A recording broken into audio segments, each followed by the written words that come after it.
क्या बोले? अज्ञानस्य, अस्य अज्ञान से, अज्ञान के विषय में चर्चा कर रहे हैं आप, है ना।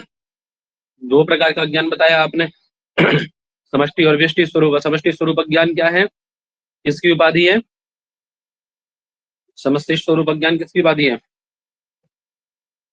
क्यों जी? ईश्वर, है ईश्वर और प्राज्ञ। अरे तो भेद है ना अज्ञान के, समष्टियात्मक और व्यष्टियात्मक। समष्टि स्वरूप और व्यष्टि स्वरूप अज्ञान के दो भेद हैं, एक समष्टि और एक व्यष्टि। दो भागों में बांटा। बात समझ में आ गई ना? जी। अब उसका कार्य क्या है, वो अज्ञान कार्य कैसे करता है, तो इस बात को बताने के लिए उसकी दो शक्तियां हैं।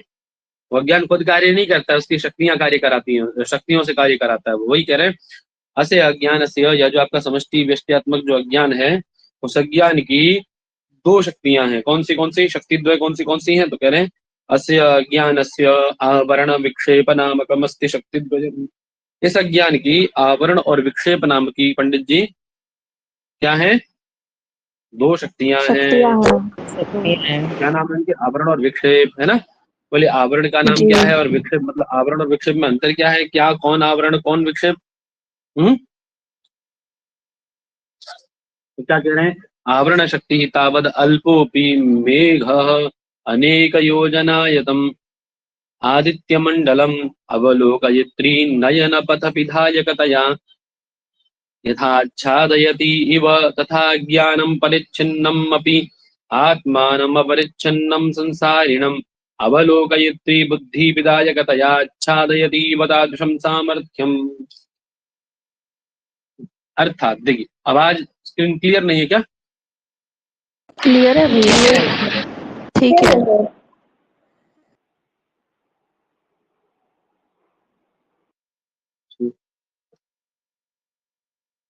चलो, दिख नहीं है भैया। आप एक बार रिजॉइन कर लो, एक बार हटा के फ्लाइट मोड लगा के रिजॉइन कर लो दोबारा से। चलो, तो वही कह रहे हैं, ये जो आवरण है, अंतर क्या है देखिए आवरण और विक्षेप में। आवरण क्या है? अच्छा ये बताइए, हमारा जो मेघ है वो मेघ कितना है? आपने देखा होगा सूर्य और मेघ में कौन बड़ा है? अच्छा, लॉजिकली कौन बड़ा है? मेघ बड़ा है। अच्छा, सही बात है, करेक्ट एकदम। ये समझ लो ये सूर्य है ना। अभी आजकल तो देखने में पर्याप्त मिल रहा है आप लोगों को।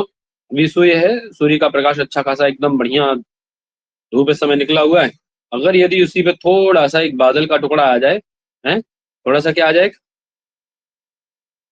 बादल का टुकड़ा है, तो वो क्या कर लेता है? उसके सूर्य से जो प्रकाश आ रहा था, है उसको क्या कर लिया उसने? रोक लिया ना। जो प्रकाश आ रहा था उससे जो तेज आ रहा था। आप क्या कहते हैं? आप क्या व्यवहार करते हैं? अरे देखो, बादल ने सूर्य को ढक लिया। क्या ऐसा पॉसिबल है कि बादल सूर्य को ढक सकता है? बादल सूर्य को ढक सकता है? अरे बादल कितना होगा, मान लो आपके यहाँ बादल हो रहा है, यदि आप बराबर के शहर में फोन करो, आपके कोई रिलेटिव रहते हैं यहाँ पे, मौसा जी फूफा जी वगैरह, उनको फोन करो, ताऊ जी वगैरह को, बोले क्या यहाँ तो बारिश हो रही है, बोले अरे यहाँ तो एकदम धूप निकला हुआ है।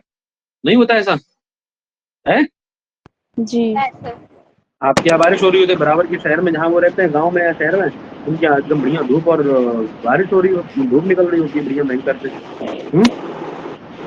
तो इसका मतलब कि वो बादल जो है वो आप ही के यहाँ है मात्र, है आपके शहर भर में है। शहर भर में मतलब एक तबके मात्र में, एक एरिया इलाके में मात्र में है।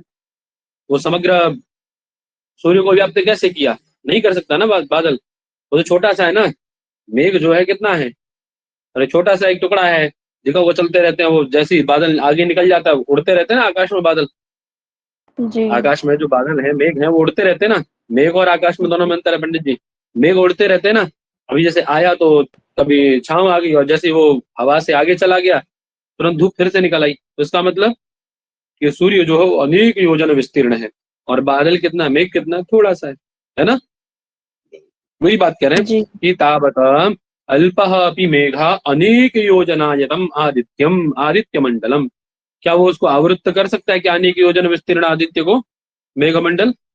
नहीं कर सकता ना आवृत्त, नहीं कर सकता, पॉसिबल ही नहीं है, उसकी औकात ही नहीं है इतनी। वो कहाँ छोटू सा और आदित्य कहाँ इतना बड़ा सा है। तो किसको किसको आवृत्त करता है? किसी को तो आवृत्त करता है जो हमें वो आवरण जैसा दिखाई देता है, किसी को तो आवृत्त किया है ना उसने।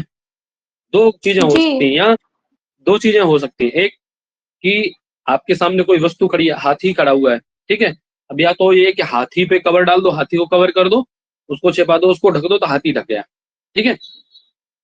दूसरा रास्ता क्या है कि आप इतना बड़ा कवर लाएंगे और अथवा इतनी बड़ी दीवार बनाएंगे, इतनी बड़ी दीवार के बीच उसको लेके जाएंगे, इतना बड़ा आवरण लेके आएंगे उसके निमित्त। उससे छोटा काम क्या हो सकता है कि आप अपनी आंखों को ही बंद कर लो, आंखों पे छोटा सा आवरण डाल दिया जाए, है, तो भी हाथी गायब हो गया आपके सामने से, तो हाथी तो भी ढक गया, नहीं होगा? बताओ।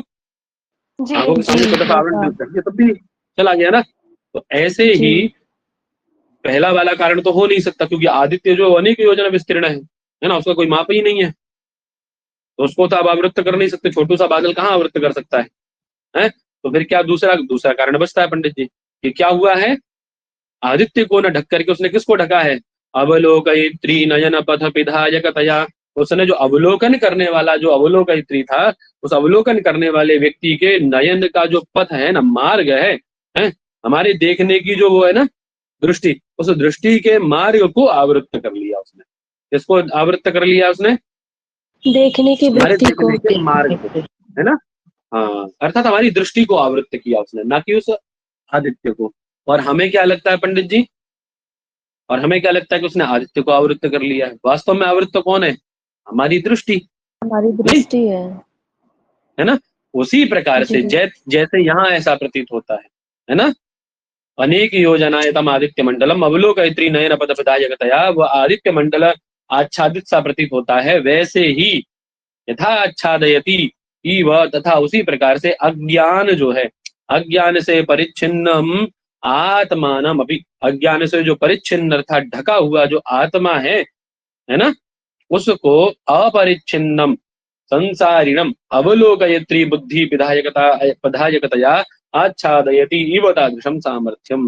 उस अज्ञान के कारण ही, ये जो अज्ञान है ना, अज्ञान की जो आपकी शक्ति है आवरण नाम की, ऐसा आवरण नाम की शक्ति ने आपकी इस बुद्धि को ढका हुआ है पंडित जी। किसको ढका हुआ है? जैसे उसने नयन पथ को ढक लिया था, ऐसी किसको ढक बुद्धि लिया इसने? बुद्धि को ढका हुआ है, बुद्धि को। अज्ञान यद्यपि कैसा है, अज्ञान एक परिमित है, मतलब सीमित है ना। अज्ञान परिमित है, उसके परिमित होते हुए उसने किसको? बोले संसारिणम, अर्थात जो प्रमात्री है, जब का प्रमाता है, उस प्रमाता की बुद्धि को ढक लेने के कारण, है ना, ये जो अपरिमित आत्मा कैसा है आपकी? आत्मा क्या सीमित है? और ये ज्ञान सीमित है, आत्मा सीमित है? नहीं सीमित है आत्मा। आत्मा तो कैसा? विभू है ना, जैसे आकाश विभू है, काल विभू है, जी दिक विभू है, ऐसी आत्मा भी विभू है, अर्थात सर्वत्र व्याप्त है। व्याप अरे व्यापक है कि नहीं? आत्मा तो व्यापक है ना, तो उसको कैसे ढक सकता है आपका? नहीं ढक सकता ना। लेकिन उसने उस बुद्धि को ढक लिया है। अवलोकयित्री जो है, जो देखने वाला प्रमाता है, उसकी बुद्धि को ढक लेने के कारण उसको क्या पता पड़ता है? उसको क्या पता पड़ता है कि इसने आत्मा को भी, मेरे आत्मा को ढक लिया, है ना, ठीक है। जी जी भैया। और ये किसकी सामर्थ्य है ऐसी करने की? अज्ञान की। ऐसी सामर्थ्य किसकी? अज्ञान की, आवरण शक्ति की, है ना। तादृशम सामर्थ्यम आवरण शक्ति है, ये आवरण शक्ति की ऐसी सामर्थ्य है पंडित जी। बात समझ में आ गई? किसकी सामर्थ्य है? अज्ञान की आवरण आवरण शक्ति। शक्ति। हाँ, है ना। कहा भी गया है क्या? बोले घन छिन्न मरकम, घन छिन्न दृष्टिम, घन छिन्न मरकम यथा मन्यते निष्प्रभम चाति मूढ़।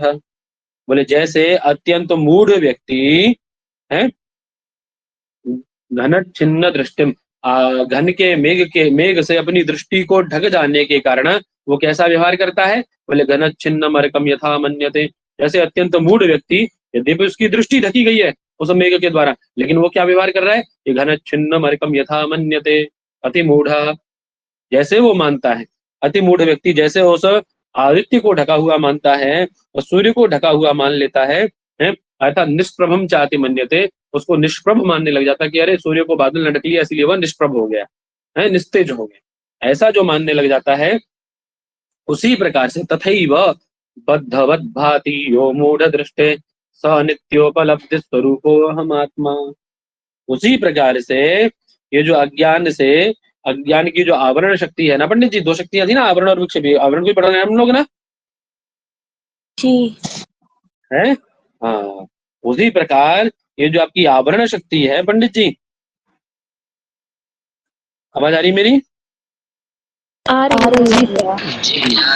तो जो मूड, हाँ, जो मूड व्यक्ति है ना, उस मूड व्यक्ति को ये जो आत्मा है कैसा प्रतीत होता है? मूढ़ दृष्टे है, मूढ़ दृष्टे है नित्योपलब्धि स्वरूप आत्मा कैसा प्रतीत होता है उसको? बोले बद्ध बद्ध भाति, बोले आत्मा को, इस आत्मा को, इस जीव आत्मा को इसने बांध लिया है ना। यद्यपि की आत्मा को कोई रोक सकता है, कोई बांध सकता है? बताओ, कोई रोक सकता है उसको? है? है? बताओ। और वास्तव में हाँ, बोले सह एव अहम, कौन अहम? नित्योपलब्धि स्वरूपो अहम आत्मा, मैं नित्योपलब्धि स्वरूप कौन हूं? मैं ही आत्मा हूँ। नित्योपलब्धि स्वरूप मतलब नित्य ज्ञान स्वरूप है, मैं ही आत्मा हूँ। और यद्यपि वह कैसा प्रतीत होता है मैं?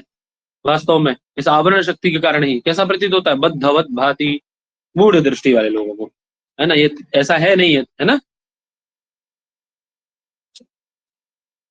आगे कह रहे अनयैव आवरण शक्त्या अवच्छिन्नस्य आत्मनः कर्तृत्व भोक्तृत्व सुख दुख मोहात्मक तुच्छ संसार भावना भी संभाव्यते।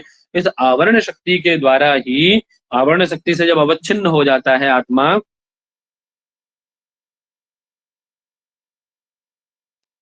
क्या कह रहे हैं? आवरण शक्ति से जब ये आत्मा जो अवच्छिन्न हो जाता है, अर्थात उसको आवृत्त कर लिया जाता है, तो उसमें कैसी चीजें उत्पन्न होने लग जाती हैं? बोले कर्तृत्व भोक्तृत्व सुख सुख दुख मोहात्मक तुच्छ संसार भावना भी जन्यते। ये जो संसार की तुच्छ भावनाएं है ना, कर्तृ स्वरूप भोक्तृ स्वरूप, है ना, सुख स्वरूप दुख स्वरूप मोह स्वरूप, ये जो तुच्छ भावनाएं हैं ये उत्पन्न होने लग जाती है उसमें। बात समझ में आ गई? जी बोले जैसे, जैसे वह अज्ञान वृत्ताभ्याम रज्जुवाम सर्वत्व संभावना, जैसे अपने अज्ञान से आवृत्त जो रज्जु है उसमें किसकी प्रतीति होने लग जाती है? सर्प की, सर्प की, सर्प की, है ना, सर्वत्व की। अज्ञान से आवृत्त है ना वो रज्जु, इसी कारण से वो सर्वत्व की। ऐसे ही ये जब आपका जीवात्मा आवरण शक्ति से अवच्छिन्न हो जाता है, तो इसमें भी कर्ता की, भोक्ता की, सुखी दुखी मोह इत्यादि की जो संसार की भावनाएं हैं ये उत्पन्न होने लग जाती है। बात समझ में आ गई? कैसे उत्पन्न होती है? जी अरे वास्तव में क्या है? रज्जु ही है पंडित जी, सर्प थोड़ी ना, फालतू में डरते हैं आप उससे।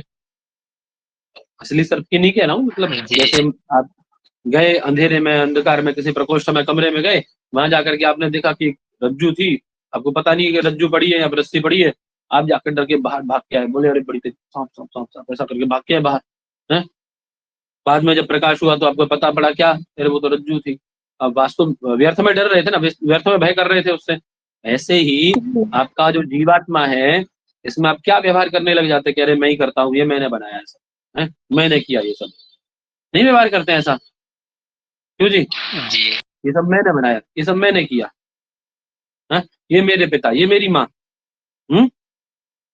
इसको मैं खाऊंगा, मैं भोग करूंगा इसका, ये मेरे लिए है, इस धन का उपभोग मैं करूंगा, मैं सुखी हूँ, इस समय बहुत सुखी हूँ मैं, आनंद की प्राप्ति, मैं इस समय दुखी हूँ, है, ये मेरा स्नेही है, ये मेरा पुत्र है, ये मेरी पुत्री है, ये मेरी पत्नी है, ये मेरा पति है। ऐसा करके व्यवहार नहीं करते हम?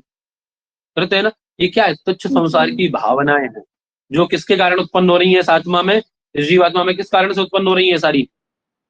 आवरण शक्ति के द्वारा, आवरण शक्ति के द्वारा। ने वो भगवत पाद शंकर की कई कहानियां हैं ऐसी। एक बार ये मतलब कुछ ये थे जो भील लोग होते हैं, वो अपने शिष्यों के साथ थे।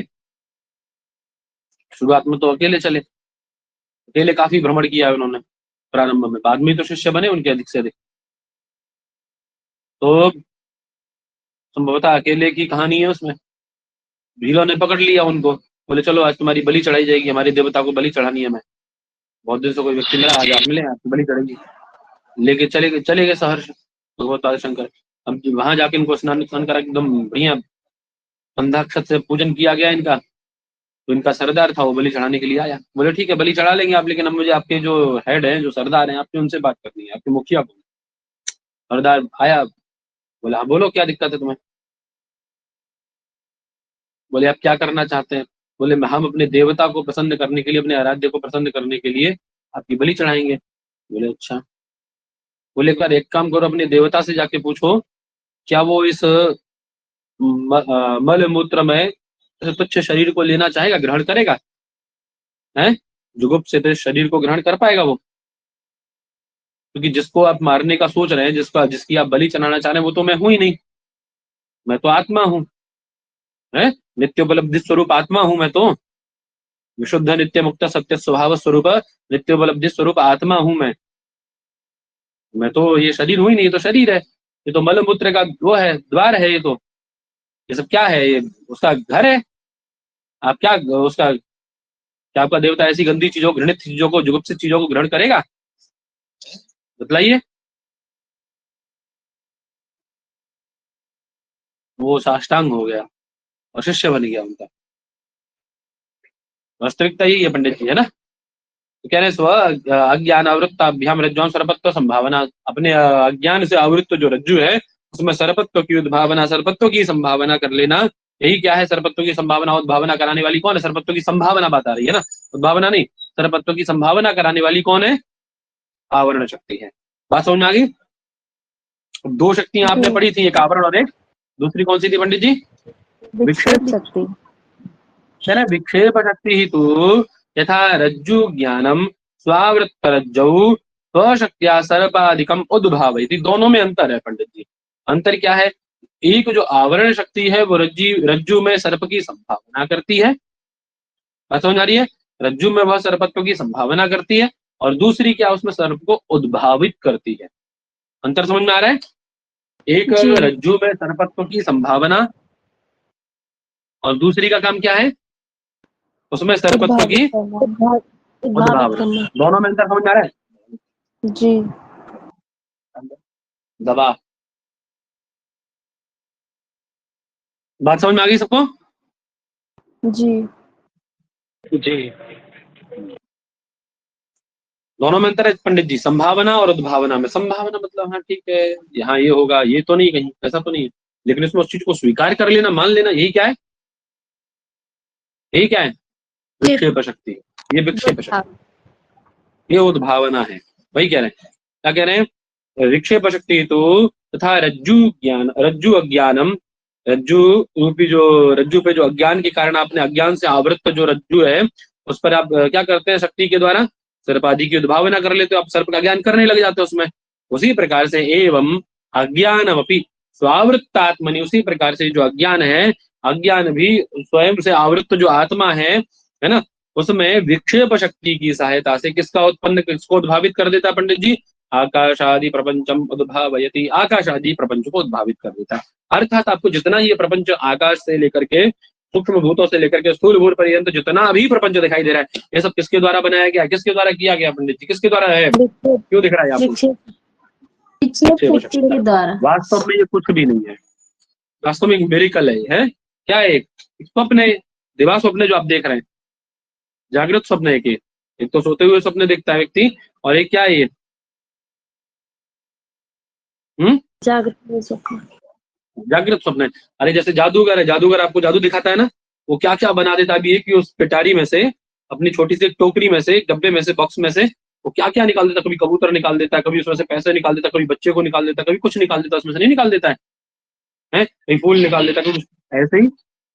और वास्तव में है क्या, कपड़ा झाड़ के बाद में लास्ट में दिखाया था कुछ नहीं था, देखो है ऐसे ही। यहाँ पे भी क्या किया परमात्मा ने, उसने अपनी विक्षेप शक्ति को छोड़ दिया, आवरण और विक्षेप नाम की शक्ति को। एक विक्षेप शक्ति है, वो आपको जगत की उद्भावना कर दे रही है। अरे ये देखो घर खड़ा है हमारा, सोचो यदि ऐसा हो कि आप जिसको घर मान रहे हैं, जिसमें रह रहे हैं, एक समय ऐसा है कि आप उसको टच करें और वो गायब। स्वप्न में ऐसा होता है ना, कुछ चीजें वास्तविक नहीं होती, कोई भी चीज ऐसी, ये भी वास्तविक नहीं है, अवास्तविक चीज है सारी, है कुछ है ही नहीं है, नथिंग है सब कुछ, बस भ्रम है आपका एक। ये कौन बता रहा है ये बात आपको, कौन बताया ये बात आपको, ये विक्षेप शक्ति है। समझ आ रही है ना। अब क्यों कर रहे हैं आप ऐसा? क्योंकि आपकी जो जीवात्मा है उसको आवृत्त किया है इसने। कहते हैं ना वो मतलब जब भी आप वो जादूगर के यहाँ खेल देखने जाइए तो जो पुराने लोगों को कहते हैं देखो जादूगर इसीलिए वो हाथ वाथ बंधवा के बिठवा देते हैं क्योंकि उनका एक वो ये कीवर्ड है उनका एक, कि यदि आप हाथ बांध के नहीं बैठेंगे अथवा कुछ ऐसा करेंगे कोई ऐसा, तो उनका जो मेरिकल है वो टूट जाएगा। होता है ना, आपने बहुत सारे सीरियल्स या मूवीज में भी देखा होगा कि एक जादू का जो जादुई दुनिया क्रिएट करते हैं जो जादूगर, उसको कुछ खत्म कर दो तो उसका जो मेरिकल है वो पूरा पूरा खत्म हो जाता है, उसकी जो पूरी दुनिया थी वो खत्म। होता है ना ऐसा? ऐसे ही यहाँ भी है पंडित जी, सेम है यहाँ भी। लेकिन यहाँ वो जादूगर थोड़ा सा विपरीत है पंडित, जादूगर थोड़ा अलग है यहाँ का। यहाँ का जादूगर आप खत्म नहीं कर सकते उसको, है ना। हाँ, यहाँ उस जादूगर के जादू में आप विलय हो सकते हैं। कैसे विलय हो सकते हैं आप? सतत उसके जैसा ध्यान करिए, उसके जैसे हो जाइए, पानी में नमक के जैसे घुल जाइए।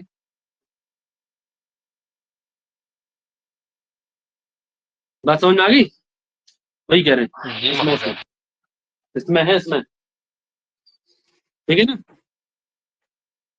ठीक है, विक्षेप शक्ति तो यथा रज्जु ज्ञानम स्वावृत्त रज्जु अज्ञानम स्वावृत्त रज्जु स्वशक्त्या सर्वाधिकम उद्भावयति। एवं इसी प्रकार से ये जो अज्ञान है ना, जिस आत्मा को आवृत्त कर देता है, वो स्वावृत्त और स्व आवृत्त आत्मनि विक्षेप शक्ति के द्वारा विक्षेप शक्तिया आकाश आदि प्रपंच को उद्भावयति, उत्पन्न कर देती है ना, ऐसी उसकी सामर्थ्य है। ठीक है, कहा भी गया है कि विक्षेप शक्ति ही लिंगादि ब्रह्मांडांतम जगत सृजेत। ये जो विक्षेप शक्ति है यही क्या करती है पंडित जी? सूक्ष्म शरीर से लेकर के लिंग आदि शरीर, मतलब मैं बताया था ना, सूक्ष्म प्रपंच से लेकर के स्थूल प्रपंच तक सारा करती है। वही कह रहे लिंग आदि अर्थात सूक्ष्म शरीर से लेकर के पंडित जी कहाँ तक लेके जाएगी आपको ये? ब्रह्मांड पर्यंत तक। हाँ, स्थूल भूत जितना दिखाई दे रहा था प्रपंच सब इसी के द्वारा किया गया। अब कैसे किया गया तो आपको आगे पता पड़ेगा। तो दोनों में अंतर समझ में आ गया? आवरण और विक्षेप जी। में सबको आया ना? जी सर। जी। अब ये स्थूल प्रपंच की उद्भावना होती कैसे, ये उत्पन्न हो कैसे रहा है, ये थोड़ा समझना चाहिए इसके विषय में। तो कह रहे हैं शक्ति द्वया बता। हाँ बोलो सर। जैसे दो शक्तियां हैं, आवरण शक्ति और विक्षेप शक्ति। तो सर जैसे इसमें दोनों की जब व्याख्या देखें तो इसमें जैसे ये विक्षेप शक्ति है, विक्षेप शक्ति सूक्ष्म शरीर से लेकर ब्रह्मांड तक है, और जो आवरण है तो सर जैसे दोनों शक्तियों की अगर तुलना करें तो इसमें विक्षेप शक्ति ज्यादा बड़ी होगी। दोनों की आवश्यकता है, खाली विक्षेप शक्ति से आप किसी चीज को नहीं कर सकते। अरे विक्षेप शक्ति मान लो कि सामने चीजों को उत्पन्न कर रही है, उद्भावित कर रही है, लेकिन आप पे भी तो आवरण पड़ा होना चाहिए ना उस चीज का।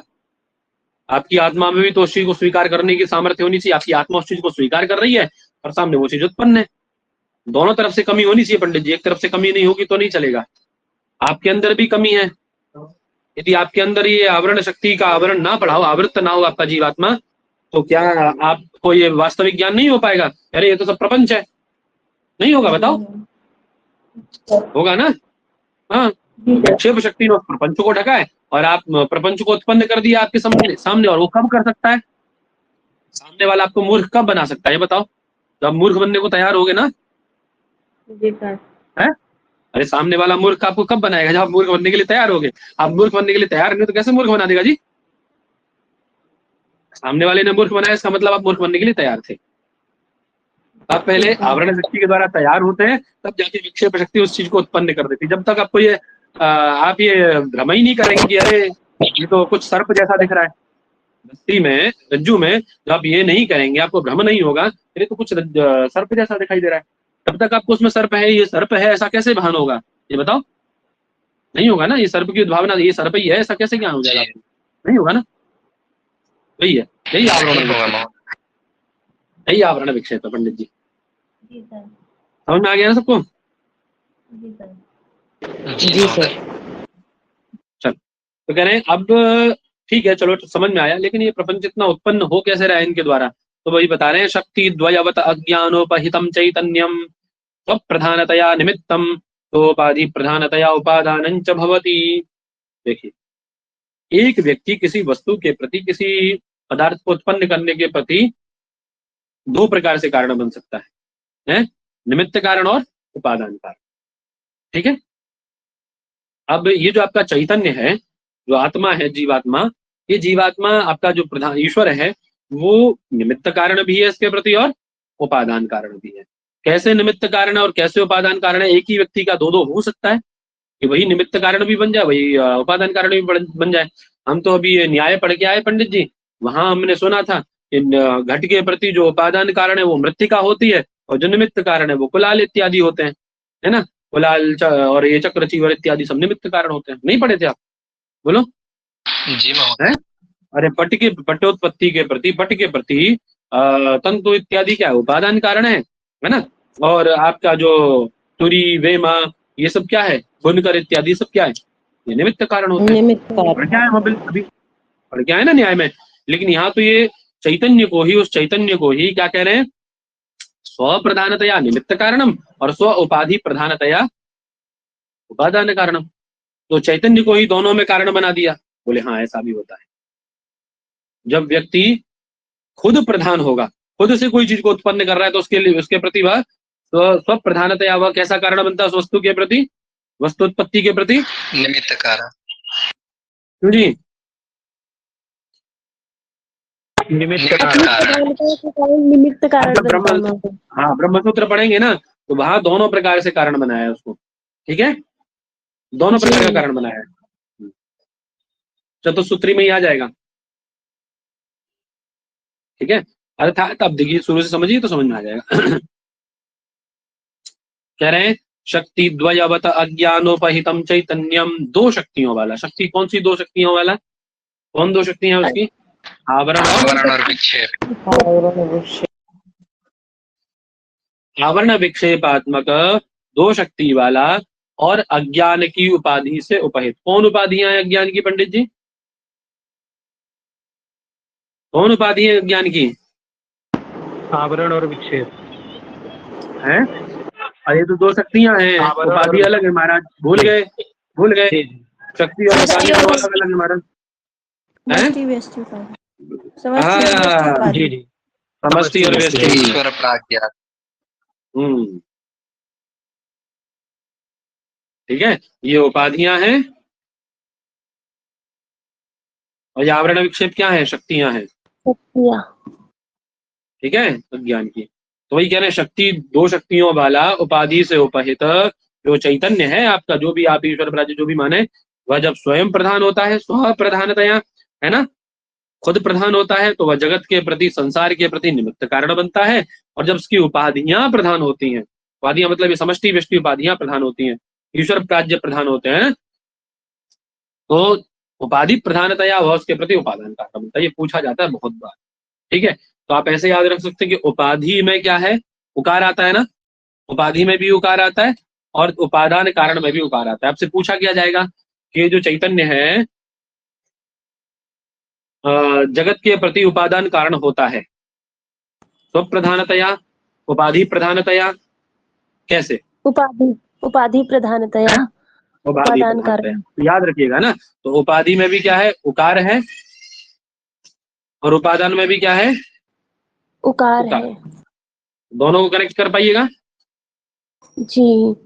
यह जी। समष्टि व्यष्टि के कारण है, उपादान सब लोग कारण है कर ना। पाएंगे?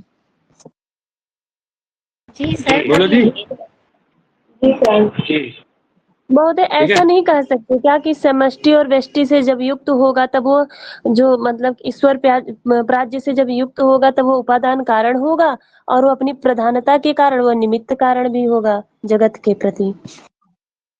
और यहाँ क्या है? ये यहाँ भी तो उपाधि उपहित है। यहाँ जी। तो उस उपाधि को कहाँ ले जाओगे? हैं? उपाधि। ठीक है, तो उपहित तो उपाधि ज्ञान से उपहित है ना। वही बात है, शक्ति दो वाला उपहित चैतन्य, अज्ञान से उपहित चैतन्य, स्व प्रधानतया निमित्त कारण। इतना रट सकते हो आप, सीधा सीधा याद कर सकते हो। और स्वोपाधि प्रधानतया उपादान कारण होता है। जैसे लूता, लूता यानी मकड़ी को बोला जाता है ना। जैसे लूता तंतु कार्य के प्रति, अर्थात जो अपना वो जाला बुनती है, उस जाले के प्रति, है ना, जब खुद प्रधान होती है निमित्त कारण, और जब उसका शरीर प्रधान होता है तो उसके प्रति क्या बनती है वह? उपादान कारण। उपादान कारण। उपादान। ठीक है ना? जी महोदय। ठीक है। अर्थात जैसे आपने देखा होगा जब वो बुनती है उसको तो अपने शरीर से कहाँ से निकालती है उसको? तो उर्ण नाभ कहा जाता है ना इसको, क्या कहा जाता है उसको? एक उर्ण नाभवी नाम है ना इसका। अर्थात नाभि से उस उर्ण को निकालती है, उस धागे को कहाँ से निकालती है वो जो बुनती है उसको? अपनी नाभि से निकालती है ना। तो इस कारण से उसको क्या कहा जाता है? पूर्ण नाभ। अरे उसको क्या कहा जाता है? इसीलिए उसको निमित्त स्वप्रधानता, खुद प्रधान होती है ना उसको बनाने के प्रति, है निमित्त कारण। ठीक है।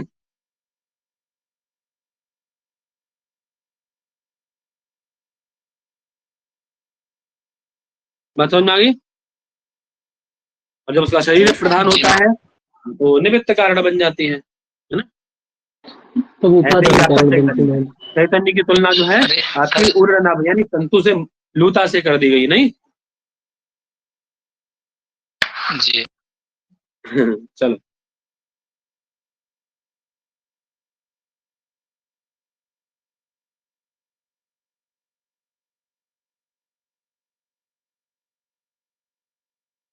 ये जो अज्ञानम अविद्या माया इति नामांतरम, अज्ञानम अविद्या माया, अविद्या का माया का ये नामांतर है ना।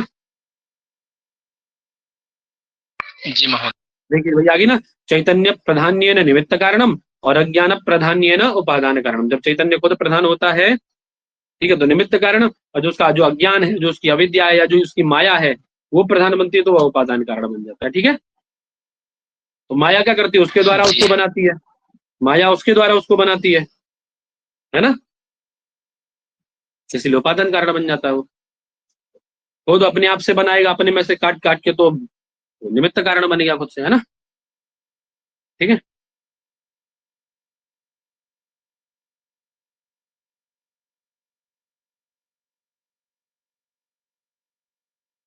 आगे सृष्टि क्रम की बात आती है। अब कैसे, किससे क्या उत्पन्न हुआ तो बता रहे, कह रहे तमः प्रधान विक्षेप शक्ति मद अज्ञानोपहित चैतन्याद आकाश। सबसे पहले तमः प्रधान विक्षेप शक्ति वाले, तमोगुण की जिसमें प्रधानता है ना, एतादृश विक्षेप शक्ति मत, आवरण नहीं कहा, विक्षेप शक्ति कहा। विक्षेप शक्ति मत अज्ञान से उपहित चैतन्य से क्या उत्पन्न होता है पंडित जी? आकाश का। आकाश, है ना। किससे उत्पन्न हुआ? किससे उत्पन्न हुआ? चैतन्य से। कैसा चैतन्य है वह? कैसा चैतन्य है? प्रधान विक्षेप शक्ति मत अज्ञान से उपहित। ठीक है। उससे चैतन्य, ऐसे चैतन्य, एतादृश चैतन्य से आकाश उत्पन्न हुआ। आकाश से क्या उत्पन्न हुआ? आकाशात वायु। क्या उत्पन्न हुआ आकाश से? वायु। वायु से अग्नि, अग्नि से जल, जल से क्या? पृथ्वी उत्पन्न, है ना। बोले श्रुति भी कहती है क्या? बोले तस्माद् वा एतस्माद् आत्मना आकाश संभूत। श्रुति भी इस बात को कह रही है पंडित जी। जो आपका आत्मा है, तस्माद् वा एतस्माद्, तस्मात् उस परम पिता परमात्मा अर्थात तो सर्वसिद्धि प्रद जो आत्मा है, विशुद्ध जो चैतन्य है, उससे क्या उत्पन्न हो रहा है? आकाश संभूत है। आकाशः संभूतः। सर्वप्रथम उसने किसको उत्पन्न किया? आकाश को उत्पन्न किया। ठीक है ना, है ना। अब ये कह रहे हैं कि आप ये बताइए इसमें तमः प्रधान क्यों कहा आपने? ये हमें समझ में नहीं आया थोड़ा सा। तमोगुण की प्रधानता क्यों बताई आपने? चैतन्य तमोगुण की प्रधानता कुछ समझ में आई नहीं, क्या कॉम्बिनेशन है ये? तो बता रहे हैं इनमें, किन में? ये जो आकाश वायु अग्नि अप, है ना, ये सब जो है पृथ्वी इत्यादि, इनमें तेषु जाड्याधिक्य दर्शनात्, इनमें किसकी अधिकता देखी जाती है? जाड्यत्व की, है ना। जाड्यत्व की अर्थात जड़ता की अधिकता दिखाई देती है ना। इसीलिए इसमें किसकी प्रधानता मानी गई? जाड्याधिक्य दर्शनात् तमः प्रधान्यम कारणस्य। बात समझ में आ गई? तो उसके कारण में, इसीलिए उसके कारण में, क्योंकि इनमें जाड्याधिक्य है, इसीलिए उनके कारण में किसकी प्रधानता मानते हैं हम लोग? किसकी प्रधानता मानते हैं? तमोगुण की। ठीक है ना। बात समझ आ गई? जी, इसमें आकाश आदि में जाटित की दिखता हूँ तीसरे ठीक है। तदानीम सत्वरज तमांसी कारण गुण प्रक्रमेण तेषु आकाशादिषु उत्पद्यन्ते। समझ में आया ना? सबको नहीं आया? आ गया महोदय कि आकाश में तमोगुण की प्रधानता होने के कारण आगे कह रहे हैं तदानीम, तदानीम मतलब उस सृष्टि उत्पत्ति प्रक्रिया में है, उस सृष्टि उत्पत्ति प्रक्रिया में तदानीम सत्वरज तमांसी कारण गुण प्रक्रमेण तेषु आकाशादिषु उत्पद्यन्ते। ये जो आपके सत्वरज तम 3 गुण है ना? जी सर। तदानीम मतलब वही सृष्टि उत्पत्ति प्रक्रिया के समय में, सृष्टि उत्पत्ति काल में जो आपके कार्यभूत जो आकाश आदि हैं, उन आकाश आदि में है, आकाश आदि में सत्वरज तमांसी, सत्वरज और तम कारण गुण प्रक्रमेण, कारण में रहने वाले गुणों के अनुसार ये आपके न्यूनाधिक्य क्रम से उत्पन्न होते हैं। ठीक है,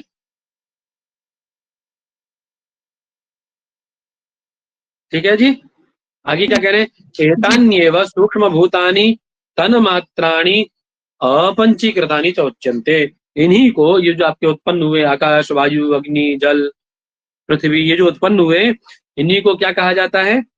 आकाश आदियों को ही। बोले इन्हीं को सूक्ष्म भूत है ना, तन्मात्राएं और अपंचीकृत महाभूत भी कहा जाता है। बात समझ आ गई? ठीक है। अब कह रहे हैं एतेभ्यः एव सूक्ष्म शरीराणि स्थूल भूतानि तो उत्पद्यन्ते। अब इन्हीं से ये जो आपके अपंचीकृत महाभूत हैं या सूक्ष्म भूत हैं या जो तन्मात्राएं हैं, जो आपकी तम प्रधान विक्षेप शक्तिमत अज्ञानोपहित चैतन्य से आकाश, आकाश ने फिर वायु को, वायु ने अग्नि को, अग्नि ने जल को इत्यादि उत्पन्न जो हुए आपके, इनको क्या कहा जाएगा? सूक्ष्म भूत तन्मात्राएं या पंचीकृत। इन्हीं से सूक्ष्म शरीर और स्थूल भूत भी उत्पन्न होते हैं। बात समझ में आ गई? जी जी। अभी जो स्थूल भूत उत्पन्न हुए तो ये कैसे होंगे? क्योंकि आपके ये जो सूक्ष्म भूत हैं, इनको तो आपने अपंचीकृत कह दिया, तो स्वाभाविक सी बात है कि जो इससे उत्पन्न ले रहा है, जन्म ले रहा है, वो कैसा होगा? ये अपंचीकृत है, तो वो किसको उत्पन्न करेगा? स्थूल भूतों को। स्थूल भूतों को क्या के नाम से जाना जाएगा? पंचीकृत के नाम से। किसके नाम से जाना जाएगा? पंचीकृत।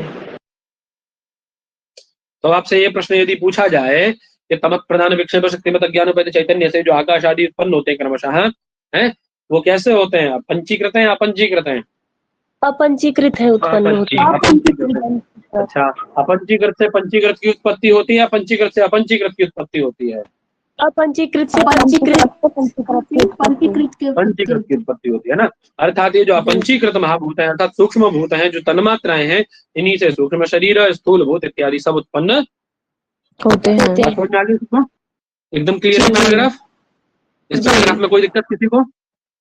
नहीं महोदय। ये सत्वरज तम है, सृष्टि प्रक्रिया के क्रम में आकाश आदि से ही कारण गुण के अनुसार उत्पन्न होते हैं। ठीक है, आकाश आदियों में उत्पन्न होते हैं। अब चलिए, अभी तो आपका अब बात आई, क्योंकि आपने क्या पढ़ा अभी? इन अपंचीकृत महाभूतों से एतेभ्यः एव सूक्ष्म शरीराणि स्थूल भूतानि च उत्पद्यन्ते। आपने पढ़ा ना अभी? इन्हीं से सूक्ष्म शरीर और स्थूल भूत भी उत्पन्न होते हैं। तो सूक्ष्म शरीर कौन सा उत्पन्न होता है, स्थूल भूत कौन से उत्पन्न होते हैं, तो वो तो बताना पड़ेगा ना आपको। तो बता रहे हैं सूक्ष्म भूत कौन से। ठीक है, सूक्ष्म शरीर कौन सा है, तो बता रहे हैं सूक्ष्म शरीराणि सप्तदश अवयवानि लिंग शरीराणि। सूक्ष्म शरीर जो है वो 17 अवयवात्मक लिंग शरीर। सूक्ष्म शरीर किसको कहा जाता है पंडित जी? 17 अवयवों से युक्त जो लिंग शरीर है, उन्हीं को क्या कहा जाता है? 17 अवयवों से युक्त जो लिंग शरीर है, उन्हीं को क्या कहा जाता है? सूक्ष्म शरीर कहा जाता है। वही सूक्ष्म शरीर।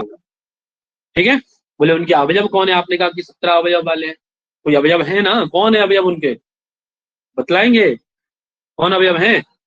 हाँ सर बताएंगे ना, क्या कौन से बोले अवयवाः तु ज्ञानेन्द्रिय पंचकम, बुद्धि मनसी कर्मेंद्रिय पंचकम, वायु पंचकम चेति। कौन कौन है? ज्ञानेन्द्रिय पंचकम, 5 ज्ञानेन्द्रियां, ठीक है, 5 कर्मेंद्रियां, बुद्धि और मन, कितने हो गए? 12, और 5 वायु, कितने हो गए? 12 5 17 हो गए। 17 जी, 17 हुए। 17 ही बोला। 17 हुए हैं। हाँ 17 हुए हैं।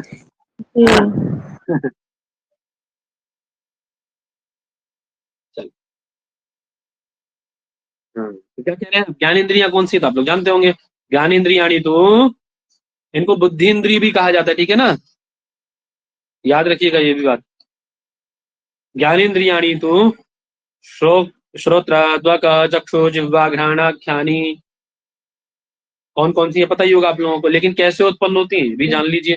तो कह रहे हैं ये सब एतानी आकाशादीनाम सात्विक अंशेभ्यः यस्तेभ्यः पृथक पृथक क्रमेण उत्पद्यन्ते।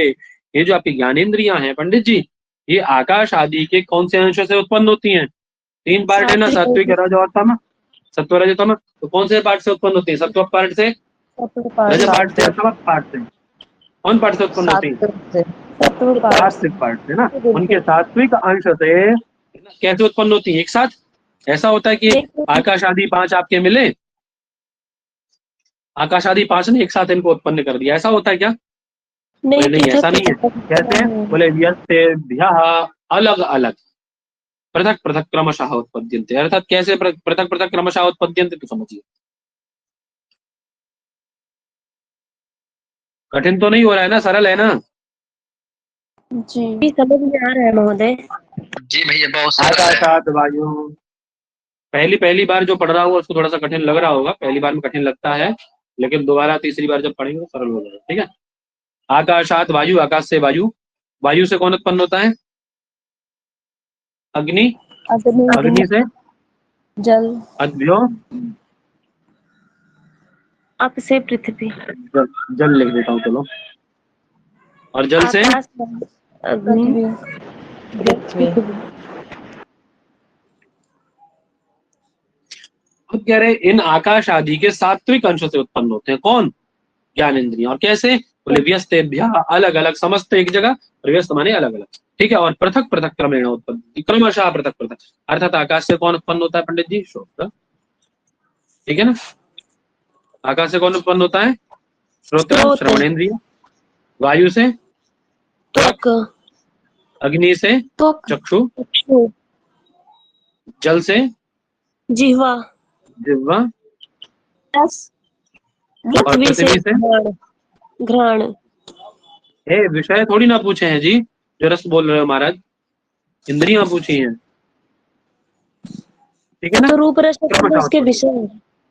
आगे बुद्धि नाम, बोले बुद्धि क्या है? आपने बुद्धि मन बताया, बुद्धि किसे कहा जाता है? तो बोले निश्चयात्मिका अंतःकरण वृत्ति, अंतःकरण की वह वृत्ति जो निश्चय करती है, निश्चयात्मिका है विष्णु में, है ना। वो कौन है ऐसा? बुद्धि है जी, ठीक है ना। बात समझ में आ गई? जी महोदय। जी महोदय।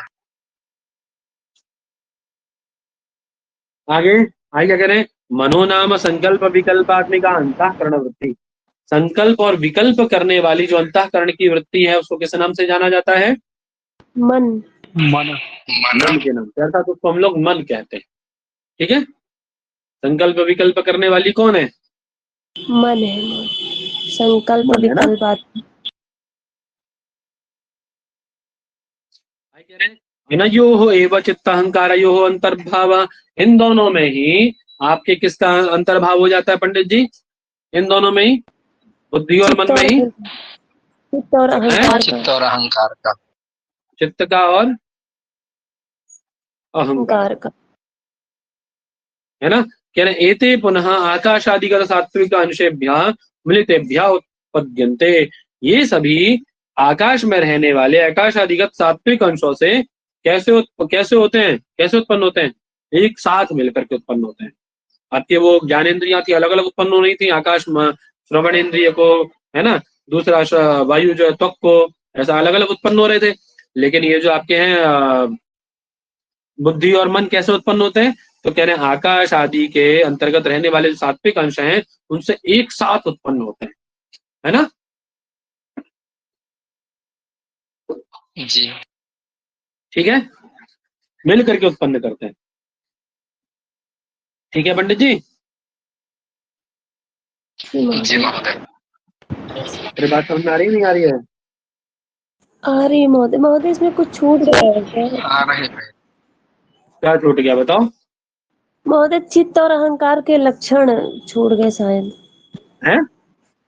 कुछ नहीं महोदय। क्या छूट गया बोलो? कुछ नहीं महोदय। अरे बोलो भाई, क्या छूटा? महोदय उसका था ना अनुसंधान करके था, वो चित्त का लक्षण था, और जो अभिमान करने वाला वो अहंकार होता है, ऐसा।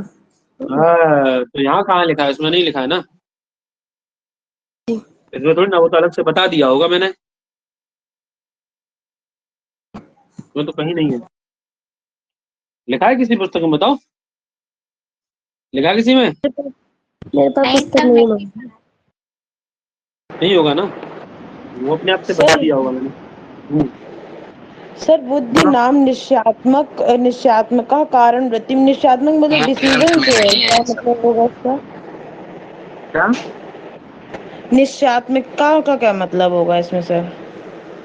अरे विषयों में निश्चय करने वाली वृत्ति किसकी है? बुद्धि की। है? बुद्धि की। हाँ, तो अब निश्चय का क्या मतलब हो सकता है बताओ? जो निश्चित रूप ये से करना मतलब कि ये करना है, ये नहीं करना है, ऐसा करने वाली कौन है? ये तो मन है ना अनुपादान कौन है? महोदय। किसका धर्म है? हाँ, अनुपादान करना। अरे ये उपादेय है, कौन करता है? अनुपादान बुद्धि होती है ना आपकी। जी सर। हाँ, वही निश्चय है, मन होता है। विषयों में निश्चय करने वाली, है ना। और वही संशयात्मिका,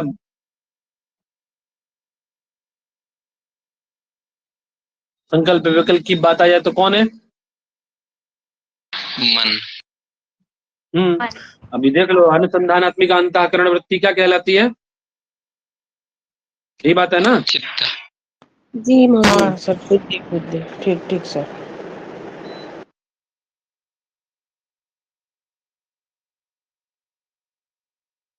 अनुसंधानात्मिका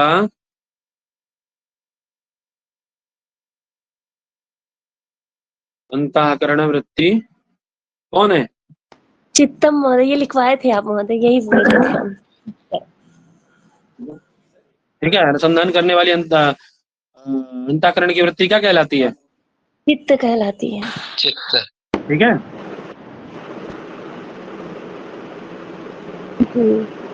ठीक है ना।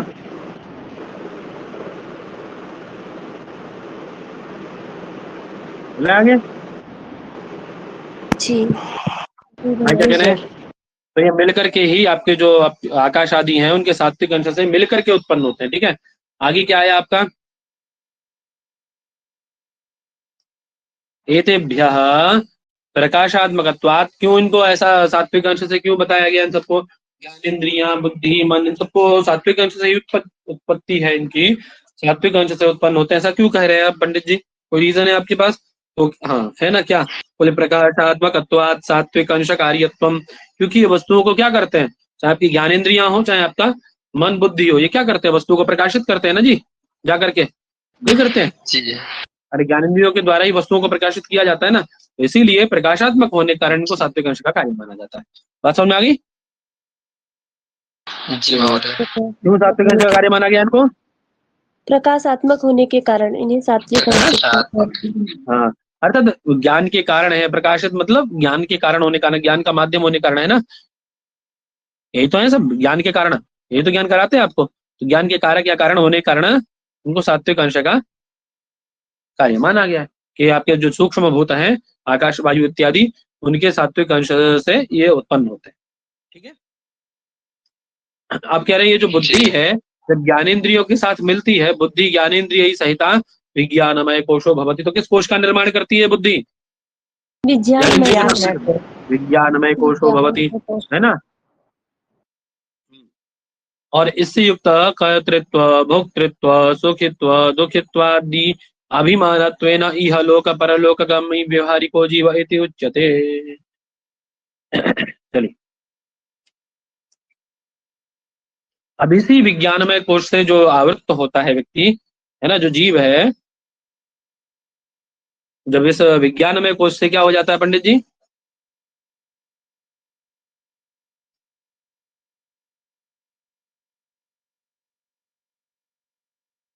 आवृत्त होता है, तो उससे आवृत्त होने पर ही क्या पता पड़ता है उसको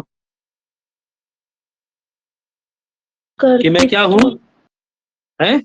वह चिदात्मा क्या, वह आत्मा क्या सोचने लगता है कि मैं अहम कर्ता, अहम भोक्ता, है, अहम सुखी, अहम दुखी, ठीक है ना? ऐसा जो अभिमानात्मक व्यवहार है ना, दुखित्वादि अभिमानत्वेन इह लोकगामी परलोकगामी व्यवहारिको जीवयति उच्यते, है ना? ऐसा अभिमान करने वाला यह लोक परलोकगामी व्यवहारिक जीव कहलाता है। क्या कहलाता है वह?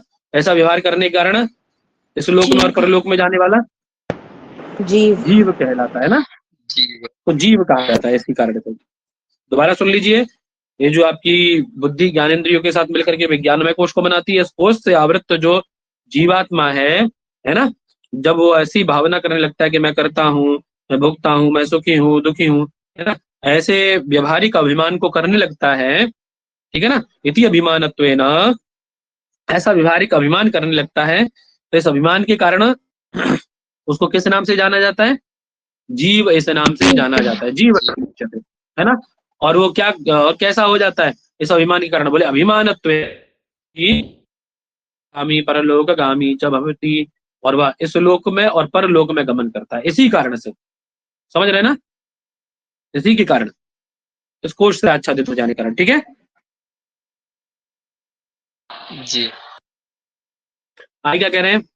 मनस्तु ज्ञानेन्द्रिय सहितम मनोमय कोशो भवति। मन जब ज्ञानेन्द्रियों के साथ मिलता है तो कौन कोश का निर्माण होता है पंडित जी? मनोमय कोश का निर्माण होता है, मनोमय ठीक है? कोश। हाँ, आगे क्या कह रहे हैं? कर्मेंद्रियाणी वाक् पाणी पादु पाद पायु उपस्थाख्यानि। कर्मेंद्रिया किन्हें कहा जाता है? बोले वाक् पाणी पाद पायु और उपस्थ, ये आपकी कर्मेंद्रियां हैं। ये सब भी किससे उत्पन्न होती हैं? तो आकाश आदि जो सूक्ष्म आपके भूत हैं उनसे उत्पन्न होती हैं, लेकिन उनके किस अंश से? बोले रजो अंशेभ्यः व्यस्तेभ्यः पृथक पृथक क्रमेण उत्पद्यन्ते। उनके रजो अंश से अलग अलग उत्पन्न होती हैं क्रमशः। बात समझ में आ गई? रजो अंशेभ्यः व्यस्तेभ्यः पृथक पृथक क्रमेण उत्पद्यन्ते, उनके रजो अंश से अलग अलग उत्पन्न होती है। ठीक है जी? जी महोदय। जी। बात समझ में आ गई?